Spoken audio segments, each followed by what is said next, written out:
What's gonna happen soon? What's going to happen soon? You want to take a guess? We're going to hit our 1 year anniversary. No. Oh.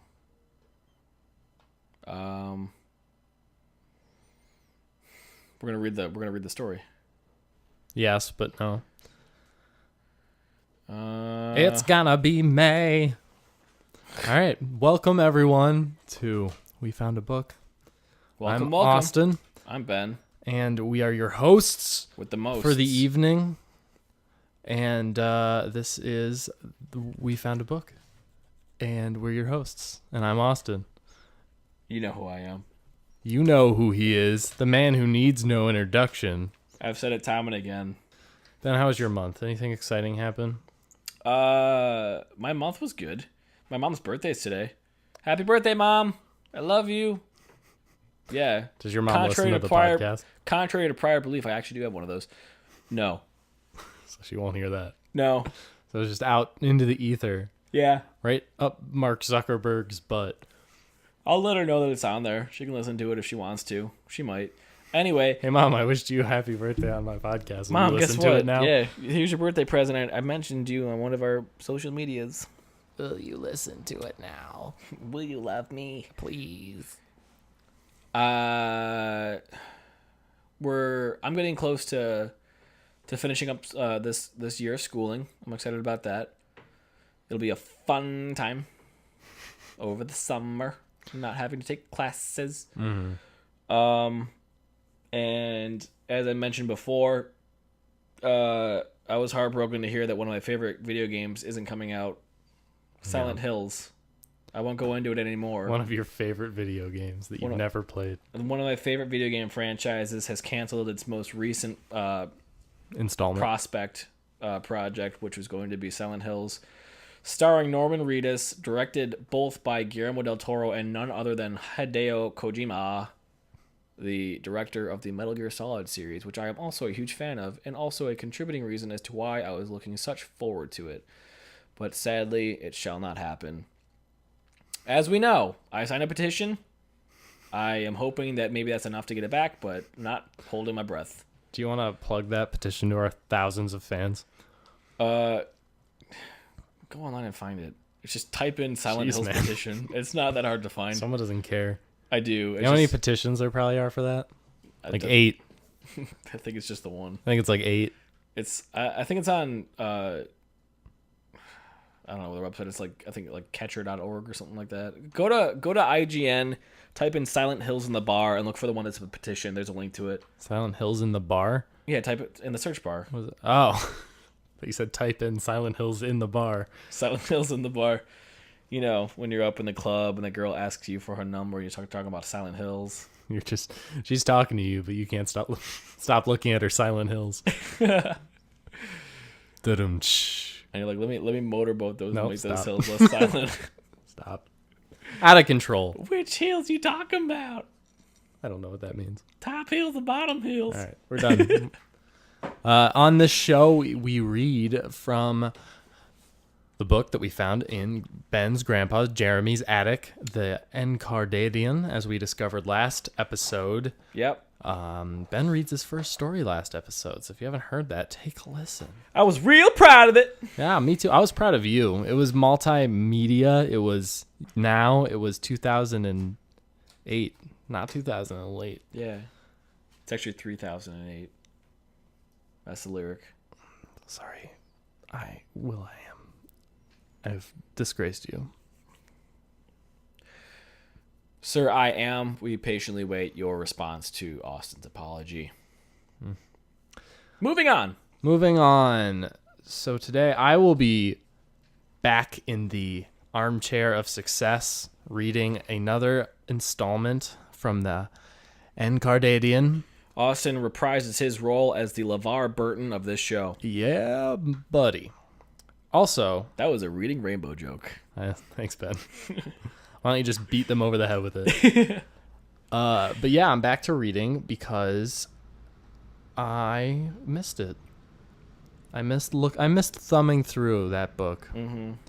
Also, I felt deathly ill until I did. Mm-hmm. Yeah, Austin does this weird thing where he licks his fingers and before he turns every page. Mm-hmm. It's kind of gross, but I don't do that. he says he Don't doesn't tell do it. them that. All the pages on the top right corner are all real gross and saliva-y. They're all really wet. They all stick together after you're done with them. It's gross. Most people just like wet It's their icky. fingers a little bit. I just suck on them You while I'm basically- reading the whole page. I suck on it. You basically wet willy the top of the page. Yeah, but there's no orifice, so I don't. Bad analogy. Bad you. Bad me. But yeah, they're all wet, and I don't care. He does not care. I don't even care a little bit. Mm-mm. So why don't you deal with that? But yeah, ever Guess I since will. I started thumbing through it again, I feel better. So that's a thing that we should all acknowledge and care about. The book I has have a healing weird powers. attachment to the book, and it hates me or something. So it makes me touch it. Strange addictions. Jane's addiction. I read books. Book addiction. I read book. Hear that? You've heard it here first, kids. Don't read, or you'll get a physical dependency on it. And if you can't have access to a book, like if you live out a Tom Hanks Ask lifestyle via Castaways. yeah, thank you for saying Castaway, because I forgot the You title. were caught up on it. Yeah, you got me. Wilson! Wilson! I'm sorry, Wilson. Wilson! Buzz! Buzz! What? Toy Story, man. Toy Story. Is there like a Castaway reference in Toy Story? Oh, that would be so great. That's what I thought you were doing. I was No. like, what? What if? Okay, and I have the perfect. I have the perfect placing for it. What if they went back to the original movie, to where If they went back, they readdressed the original. Yeah, they put in a scene where it just shows the part where they're in Sid's attic, and they show the part where it's like just Woody and he's caught in the crate with like Buzz's severed arm when Sid like pops it off after he throws Woody or Buzz off the stairs, and like he's like Woody's just taking it and like the hand like drawing a face and he just keeps calling it Wilson. Oh yeah, that was weird. He just starts Wilson, just screaming at it, Like, shaking like, the Buzz. hand. I'm sorry, Wilson. He should have said Buzz though. He said Buzz! Wilson. There you go. All right. Throw a toy 1,000 times down the stairs. A toy like that where like the thing is popped in and it can Yeah. pop out. The arm will not pop out. And You once throw it does down- pop out, it does not pop back in. No, it won't pop out. It just won't. It's possible. A Buzz Lightyear toy. Yeah, if you threw it like 1,000 times down the stairs. Unless put a lot of faith unless in you your like, Buzz Lightyear unless you toys. like threw it down the stairs, like chucked it, like baseball pitched it at the stairs. Well, Which I don't think he did. I think he just tossed it, didn't he? it was, he. The point of it was he wanted to see if Buzz would fly. Mm-hmm. Or we might even be wrong. I think Buzz might have just like freely jumped. I don't know. 'Cause that was the I don't point- remember how that happened. That was because I was at the point where like Buzz was like, "Oh, I'm totally a space ranger. I'm totally that space cadet that everyone thinks I am." Oh, he tries to escape. And is yeah, that when his arm pops out? because he sees the doors. Okay. He sees the windows open. He's like, In- "I have wings." Window equals freedom. So Yes. he's like, jump on Woody's like, "You're crazy. I'm sitting here." Okay, so we're good. Okay. But in that context, Sorry to all the the Disney arm, fans. The arm would never pop out. Never. With that amount of force going downstairs. Never ever. That would be like equivalent to someone going like just a light underhand toss downstairs. No, never ever. And the arm could pop back in. Maybe I'll give you 10 times, 100 times. I don't put that much faith in the quality of Million Disney products. times. A million times. You have a lot of faith. I just mean in like Disney. that kind of toy where it like has a thing I that's have in there. I have a bunch of Buzz Lightyear toys. Let's throw them all down the stairs. How No, many they're- do you have? 100? If I you have- threw them all down the stairs, I that have would be 8. enough of I have a... 8. I collected them as a kid. Okay. They're all unboxed, so they're not really worth anything. They're in box? No, they're unboxed. Oh. I used to play with them as a kid. They're worth something. They're worth something. They're worth your nostalgia, They are. I love all of them. personal value. They're all great. We found a book where we analyzed Toy Story and the dynamics of toys. Yeah. You're welcome for that. Mm-hmm. How did we start talking about that? Oh, we were talking about Castaway. Yeah. But yeah, We're talking about how you don't read or you'll get a physical addiction to reading. That's where this all That's started. definitely what it is. A strange addiction to book reading. Jane's addiction to book reading. Ben keeps pausing his mic when he drinks because he drinks too loud. I have a very strong gullet. It makes a lot of noise when I swallow. or when it's wild juice. Well, just so you know, when you press that button, it also shows shows up on the mic. But I'm going to let that go because you know what? We're having a good time. We're reading a book. Let's have fun here. We're reading the book. The book that has captured our hearts, minds, and my physiology. Physiology? Physiology. That's a word, sure. But yeah, this is this one that I chose this week was actually the next story in the book after Edward Orwell Johnston. Early on in the book, that was another early story. It was. And yeah, this one was the next story. So, unless you have anything to say, I will jump into it. Just one thing. Okay. Okay, I got it. Never mind. We're good. Okay. This one is called The Heart of a Prince. Oh.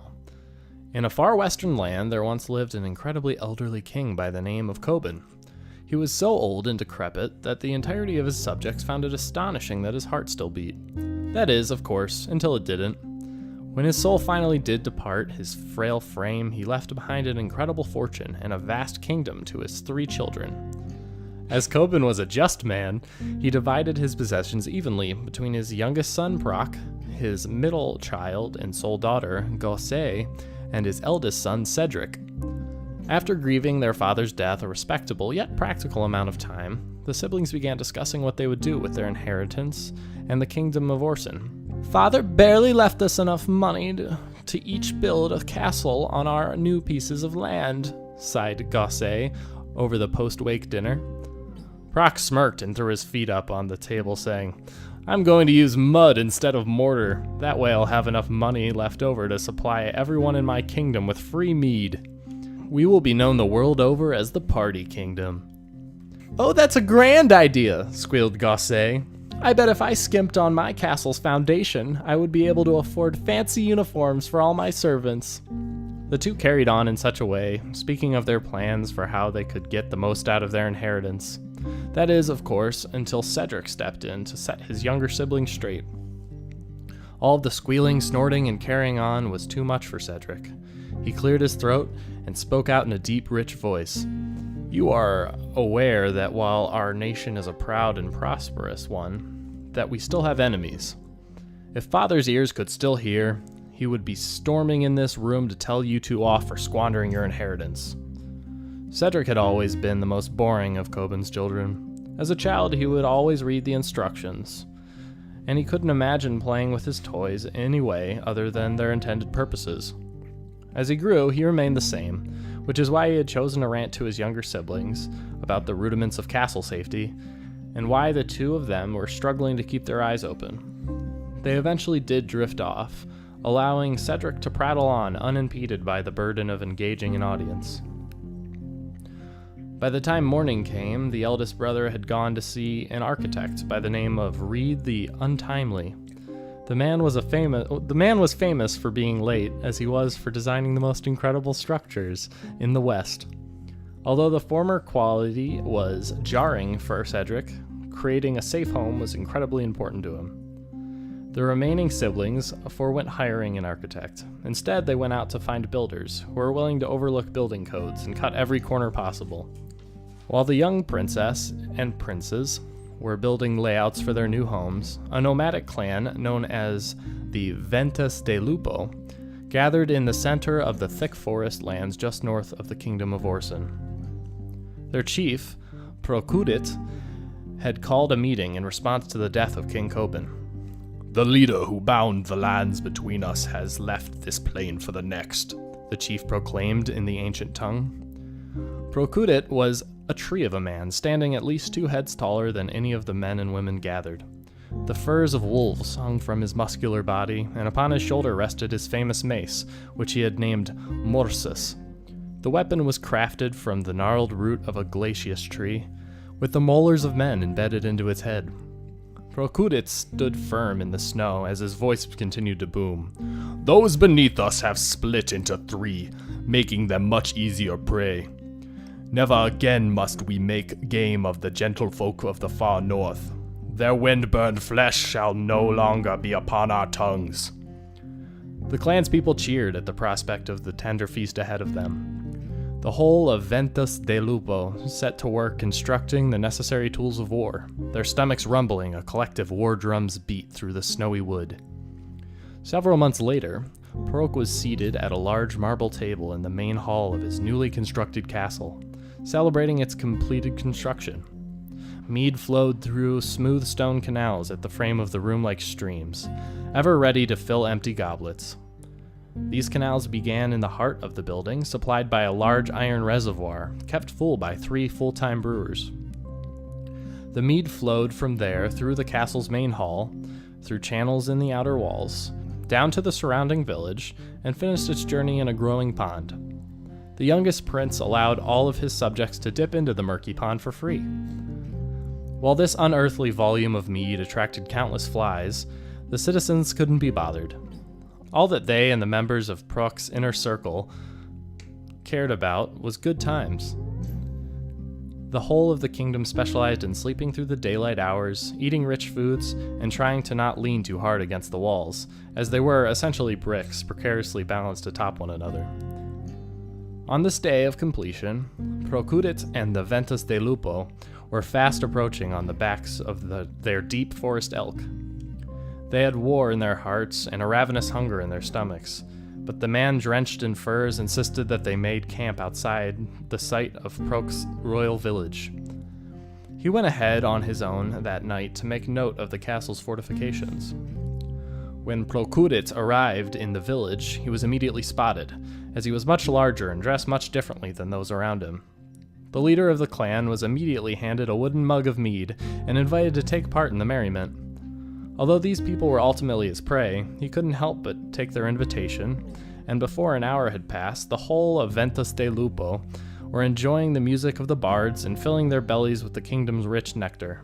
When morning came, or late afternoon as it were, the clan was far too bleary-minded and uneasy of stomach to even think of consuming anyone in Prok's domain. Besides, the whole lot of them were now considered brothers and sisters to the members of Ventos de Lupo. Their stomachs were empty nonetheless, so the clan continued south, towards Gosse's portion of Orson. The journey was arduous, and generated an incredibly interesting tale in its own right, as they passed through the unforgettable swamp of fantastic mysteries and the fields of treachery. Many fantastic beasts were slain, and many fortunes claimed. Grottoth was dubbed Grottoth the Gory, and with so much excitement, half of the clan either died in the fields or decided to remain in the swamp. But these are tales for another day. During the time spent in the clan's travels, Gosse was living in the stomach of indulgence. All of her servants, cooks, and maids were dressed to the tens. She herself was coated in gold from her head to her toes. The majority of her servants, upon hearing about how much fun those ruled by Prok were having, had since deserted her lands to take part in the merriment. This left the resplendent woman free to spend even more money upon herself, increasing her standard of living tenfold. Of course, this wouldn't last long without tax revenue coming in, but there was a time that every service in the princess's bedroom was plated in gold.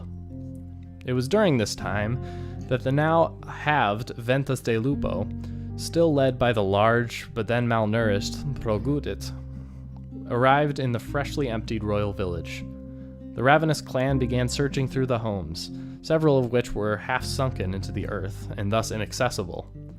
They searched the hundreds of houses surrounding the castle, but came up fruitless in their efforts.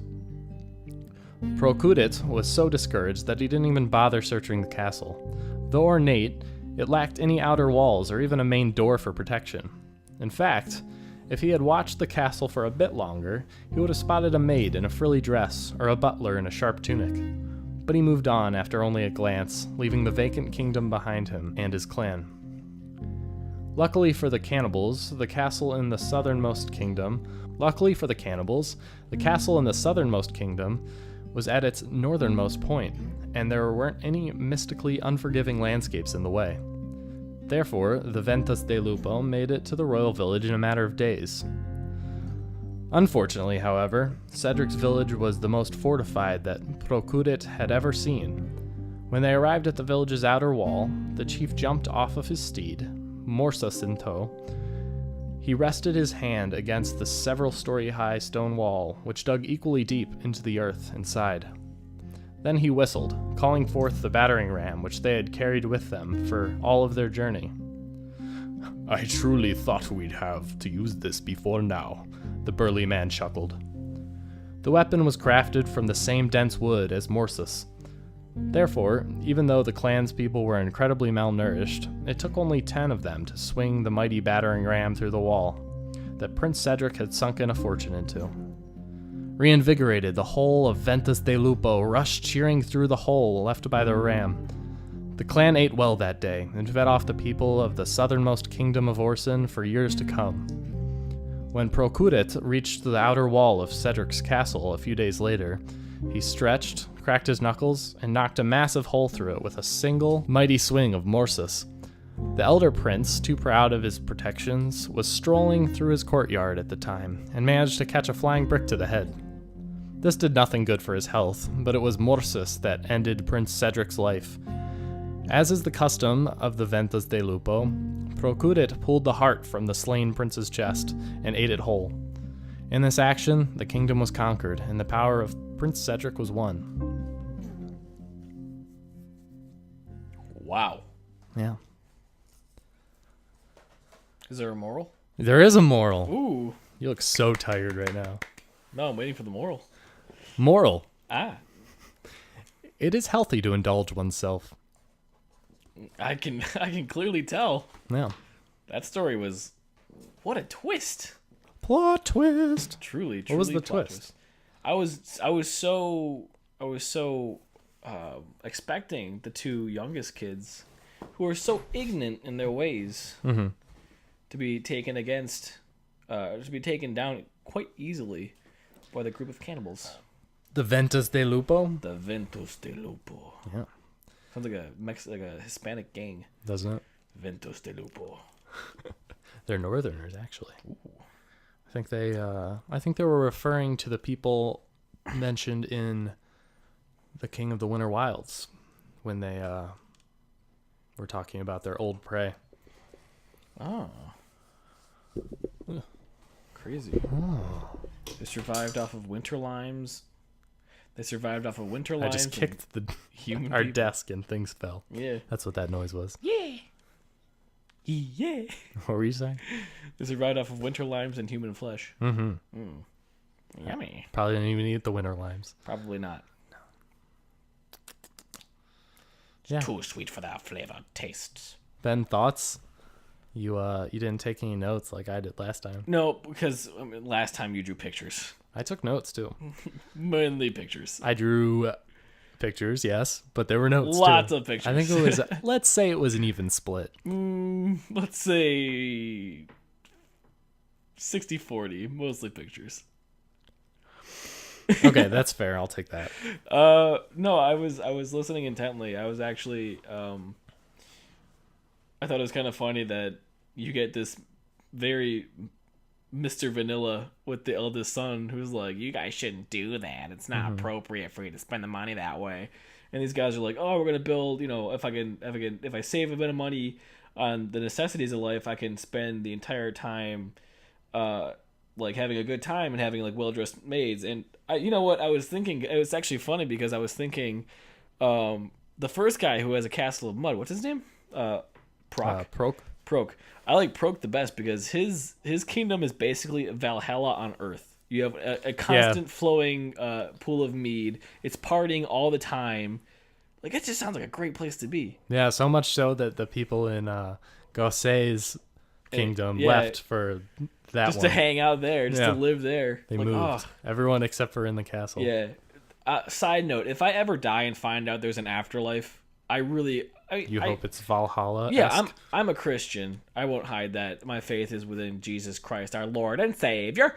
But if there is an alternative to that, I really hope that Valhalla is it, because just the idea of going out in the morning, fighting, and then coming back at night, eating, drinking, and just having a merry old time sounds amazing. I would never get tired of that. Yeah, it'd be pretty awesome. Do they go out and fight? I thought it was just like a forever feast.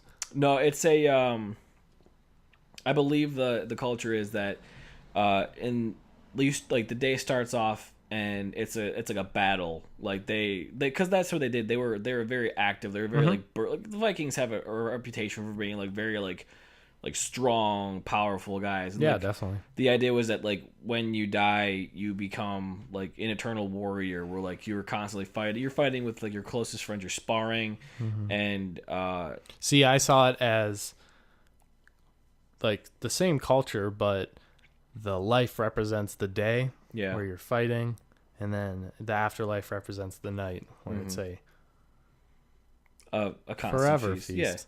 Yeah, you might be right, but in my Valhalla, they fight in the day and they feast at night. merry make at night. Yeah, I would love that. I think that was a more lighthearted story. It was. Return to some light. Yeah, a couple weeks of lightheartedness. Yeah. A couple months. Wow. think we could we all only use- do this once a month. I think we could all use some of that. You know, A little some of that a after little some of this, a little some of that. after 7 and 8 that we put out. Yeah. Those were heavy, Deep, deep, dark, deep as deep a and pool dark, of water that is deep. deep and dark. FX. Ben, I noticed that when I asked you how your month was, you didn't ask me, so that's kind of rude. I'm a rude person. Moving on. Also, you didn't draw me any pictures. Those pictures were for you, and they were to honor you and your story. I'll draw you a picture. Okay. Not right now, but I'll draw you a picture. Okay. I'll draw you one heck of a picture. Thank you. That's all I ever wanted. Is it? Yeah. I'll draw you a picture. Ben, are you gonna read another story next week?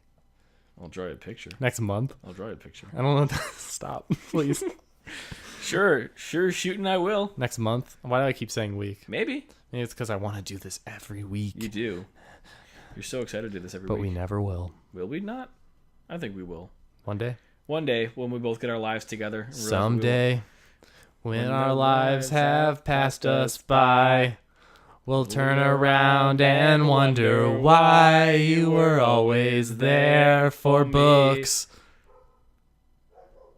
That's right, dog. Woo! Who's singing with us? He was. That was adorable. You guys heard that, didn't you, folks? Are we gonna get like sued for copyright infringement? No, that was a parody because I said books at the end. I didn't say. I said books.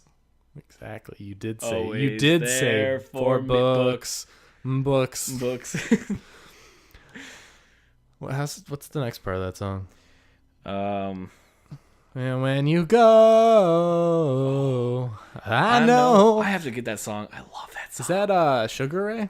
Yeah. Sugar Ray's not gonna press charges on anyone. They just want they just want people to hear I their just want to have a songs. good time. They just want to still be relevant. I miss Sugar Ray. I do too. Sugar Ray was dope. Who sang that song? You got the music in you. I Don't got the Let magic go. in me. You got completely different song. You got the music in you. I don't Don't know. let up. It might be Sugar Ray too. I don't think it was. Sugar Ray sang like pseudo Rasta music. Yeah, that's true. Spread your love on fly, oh me, oh my, spread your love on fly. Oh, they did sing that, didn't they? Mm-hmm. Those songs are like my childhood. Whenever I get really nostalgic, All around the world, statues crumble for me.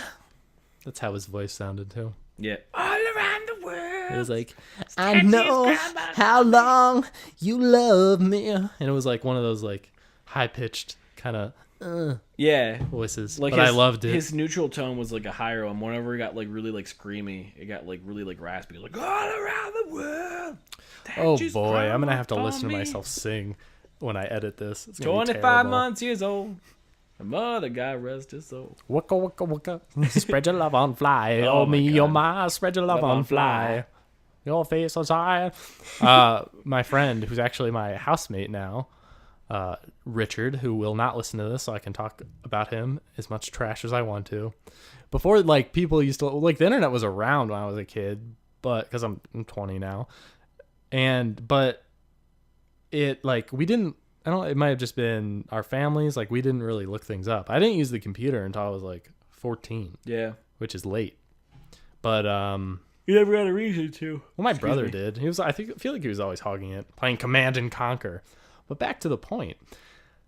And it has to do with that song. Uh-huh. He was convinced that it was Spread Your Love on Clyde. And I was like, no, it makes zero sense.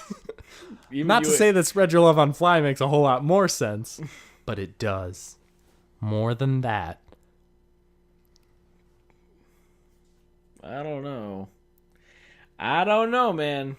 You don't know what. I don't know if it makes more sense to split it on Clyde. I mean, Clyde is a physical object. Clyde's a person. Yeah. Clyde's fly, a guy. Fly is a verb. How do you guess spread so. something on a, how do you spread something on a, how do you verb a verb? How do you noun a verb? Or that. How do you Clyde a spread? I don't know. How do you don't. spread a Clyde? Spread a Clyde. Steamroller. Yeah. I'm just full of the jokes today. The chuckles. Yuck, yuck, yuck. The reason we're talking for so long is because I'm pretty sure when I finished the story, it was like we were at like a half an hour and we're still at like 37 minutes. Yeah. So, you're just getting a little taste of us this time. Because the story was short. It Yummy. was shorter. Yeah. Short 'em. It was a short 'em, but Talk a good to 'em. us. Let us know. Talk to us right now. We don't get this kind of interaction much, do we? No. You and us. You never write anymore. You don't. You don't- used to. You don't call. You don't write. What happened To you. to you, to us? To we.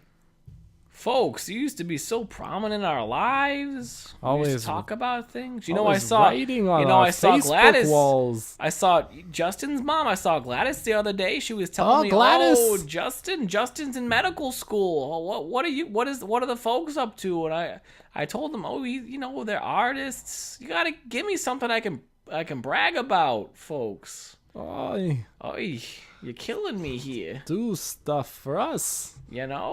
When are you gonna come and visit? I haven't seen you guys in such a long time. Come out to Buffalo. Come out to Buffalo and see us. I'll have you in my room. We have things for you. Oh, hugs, books, You never come to see us anymore. Your Ah, father, stickers. Not Your worried. mother. we'll give you stickers if you come visit us. Your mother's been worried sick. You can spend the day. Come visit us in class. But come visit Ben in Come class. visit Ben in class. I'm Come not visit in Austin class. at work. Come visit me at work. Oh, Oh, It could you're be all such a good mentions. I know time. it, but you haven't been showing it lately. you're going real Irish for that accent. I'm doing everything for a doing- while. Doing the John Lennon Oh, John Lennon's Liverpool. That's a Liverpool accent. Liverpool accent. That's in Britain. Ringo Starr. I've got blisters on me fingers. Yeah. Anyway, During that whole thing, I slipped into what's his face? The guy, the guy who joined us on one of our podcasts before. It was episode 2.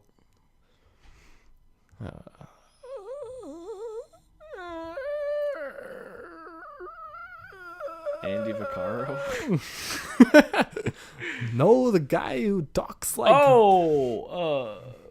Christopher Walken. Christopher Walken. Christopher Walken. I was going into a Christopher Walken impression halfway through that, which is also not good. Neither of us are good at any of the impressions we try to make. That's true. If only we had him back. He came on the show once. He was here. He had a head cold. It might not sound like him, He had a but it was totally him. full body cold. Full Right? body From the cold. tip of his hair to the tip of his toes. toenails. Tip of his The toenails. follicles of his dead skin on the bottom of his heel. On the tip of his shoes. To the dog poop he stepped in earlier. Yeah. It's all been there. We've all been there. I've never been there. You've never stepped in dog poop. No, I have. I just don't like to think about it. Makes me sad. It's true. It's like, how do you get that off? You don't. We live in Buffalo, so we rub it on snow sometimes. That doesn't work. It does work. What kind of shoes are you wearing? Sneakers. I've got with the ones with like the nice like grooves. yeah. You can't get that out with snow. If you try hard enough. No. Dream big enough. Yeah, I mean Anything is possible. trying hard means getting your fingernails in there and picking it out. No, that's And just- using that ruins snow as an everything. exception. Saying, "Oh, there's snow underneath my fingernail, so it's clean." No. No. Yes. It doesn't work like that. Ben. How beautiful you are. You look like a real podcaster right now. Do I? You're in a leather chair. Your legs are crossed. You're wearing glasses. For some reason, that completes the image. Take a photo. I'll make it my profile picture. Okay, but I have to take it with the Snapchat because my phone's on 2% battery. Oh, don't you hate that? Don't you love it? Don't you love it? Oh, no, Ben, put your pants on. Ben, put your pants on. It's gonna be a dark picture. I wonder if it'll let me use the flash. It will. Check out DC's The Flash. That's a bad picture. Let me do it again. Watch my phone die before I can do this. You just watch. Oh, you're so beautiful. You can talk now. I have nothing to say. All right, well, should we end the show? If you like what we do here, visit our Patreon. We don't have a Patreon, Yet. Ben. Or do we? Is there something you've been meaning to tell me? Maybe we're setting up a Patreon. Check out our Patreon, and you can check out Ben's 12-minute long rant that we recorded before this episode. If you donate, I will give you... He talks about Silent Hills. He monologues. I barely say anything. I'm there. Don't think I'm not there, because I'm there. You add your 2 cents every once in a while, but it's mainly me talking about how upset I am about that whole dilemma. But I won't go further into it, because if you donate, you'll get a special This look. isn't a thing. We're not doing this. If you donate, you'll get a special look into that 12 minutes. But let's sweeten the pot there. I'll also send you a sticker. In the mail. If you come to my house. If you come and get it. But things that are real Yes. are our Facebook page, Our YouTube channel. our Twitter page, Our Tumblr page. which is a website at wefoundabook.com. Email us at wefoundabook.org. Email us at wefoundabook@gmail.com. Ben, do you know how email works? Follow us on Facebook. Follow us? Follow us on Facebook. Like us on Facebook. Ben stuck 3 years ago and also doesn't know how email works. Send us a fax at 716-664-3298. That's probably someone's real number. Not ours. Well, Or is it? Or is it our fax number? Message us on aim.com. AOL Instant Messenger? Yeah. Do that. You think it's weird that there's like a... What do you call it when there's letters representing words? I don't know. The older I get, the less things I remember. It's true. Even though I'm only 20. I honest thought that runs in my head. Acronym. That's what it is. My brain is slow. It's an acronym. Do you think it's weird that there's an acronym in that acronym? The A stands AOL. for an acronym. Yeah. Do you think the A stands for acronym or AOL? Probably AOL. That's an easy question. You should answer that right away. What's wrong with you? About it. I was thinking, what if it stands for just Adelphia? Remember Adelphia? Yes. Shouldn't. They were a terrible company. No, they were better than Time Warner. Oh, certainly. And Everything's better than Time Warner. But that's what Time Warner bought out. Was Adelphia. know. So I I'd know. rather have Adelphia right now. I would rather But have no, Adelphia. because Byron Brown has a provider lock. For some reason, that's a thing they can do. And we Well, can it's better only than get Time Comcast. Warner cable here. It's- All right, Reddit. Time Warner is better than Comcast. Comcast is Comcast is, I think, one rank below on the national level, right before Time Warner. Yeah. Like the last collection. of businesses in America of like rated customer service are always cable companies. Yeah, I agree. Anyway, before we close it Cable. out, Everyone's Yeah. listening to podcasts these days. yeah, that's how you get your daily dose. Podcasts about books that are weird. That's how you scratch that itch. That's how you stave off those. If you like Desires. us on rate and subscribe on iTunes. Yeah, leave us a comment. We'll read it. Do we have any comments to read? No, Give us a comment to read. only the fake ones I put on there with me and my roommates. Yeah. Do a real one. Yeah. I'll read it on the air. Thank you to Wacko Fest for supplying all the beautiful, beautiful music. Yeah, we miss you guys, Wacko Yeah. Fest. I haven't talked to Wacko Fest in a while. Let's collab again. Yeah, if you're listening to this, You know they are. text me, Anyway, Austin, on my phone. But I yeah, remember remember I was just because I was saying like you were like the older you get, the less you remember things. I constantly have the ideas of if I were to write a paper now versus when I was in 8th grade. Oh my god! Oh my god! That was long. It was long. I felt it and crampy very in audible. my stomach before then. Jesus, Let's move he's on. a beautiful. Let's not. He's a beautiful man. He's a beautiful man. Let's not dwell upon that. Certainly not. I have the constant thought in my head that if I were to go back, if I were to write a paper now versus when I was in 8th grade, I would probably be graded much better on the one in 8th grade based on grammar and things, just because that was when I learned it and it was all fresh in my head. And thinking about it now, even though I've had time to utilize all of the things I've learned, half of it I don't. And I'm sure like my 8th grade paper would be much more decisive. It would have much more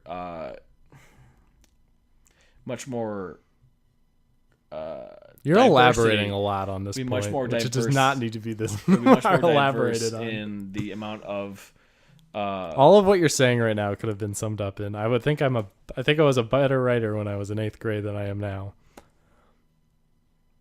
I think it was a better writer in 8th grade than I am now. You probably could have summed that up better when you were in 8th grade than you can now. I took vocabulary classes in 8th. Let's get 8th grade Ben on this podcast. Yeah. Hi everybody. I haven't hit puberty yet. No? No. Not in 8th grade. Not in 8th grade. Ben hit That's till puberty when he was a sophomore year in high senior in school. college. Not even a senior in college yet. Exactly. Ooh. Ooh. Burn. Is it? Burn on you. No, it just means I have something to look forward to in life. Maybe. That's how I take that. I'm like, ooh, I haven't hit my prime yet. Second puberty. Second puberty. Can you imagine? I remember my second puberty.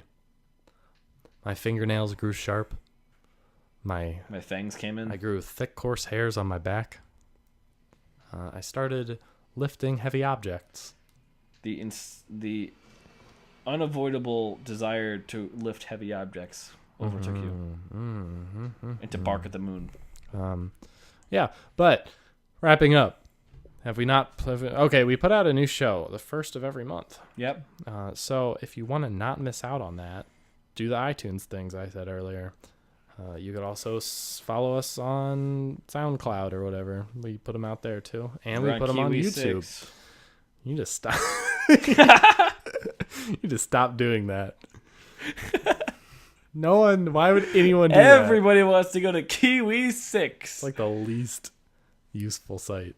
Maybe, but we're almost always on the front page there. That's true. They love us there. They stopped featuring us though. Did they? Yeah. What jerks. Now they keep featuring like weird things, like Australian Survivor podcast. We're better than that.